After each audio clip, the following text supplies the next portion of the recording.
নমস্কার, কিচিমিচি কিচেনে আপনাদের সবাইকে স্বাগত।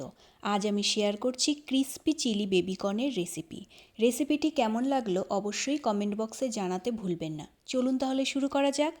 প্রথমে বেবিকর্নগুলো ছোট ছোট টুকরো করে কেটে সামান্য লবণ দিয়ে 50% সেদ্ধ করে নিয়ে জল ঝরিয়ে একটি বাটিতে নিয়ে নিলাম।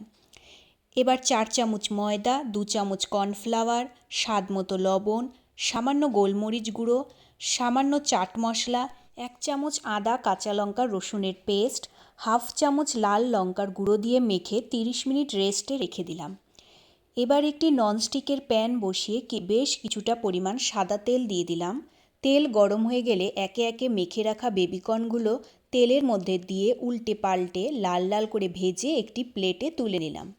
এবার প্যানে 1 চামচ সাদা তেলের মধ্যে কিছুটা রসুন আদা কুচি দিয়ে 2 মিনিট হালকা ভেজে ঝাল অনুযায়ী কাঁচা লঙ্কা কুচি দিয়ে দিলাম। সামান্য লবণ, গোলমরিচ গুঁড়ো, লাল লঙ্কার গুঁড়ো দিয়ে হালকা নাড়াচাড়া করে বড় বড় করে কাটা ক্যাপসিকাম পেঁয়াজ দিয়ে নাড়াচাড়া করে নরম হয়ে গেলে soya sauce, chilli sauce, tomato sauce, সামান্য কর্নফ্লাওয়ার মিশ্রণটি দিয়ে নাড়াচাড়া করে সামান্য জল দিয়ে দিলাম।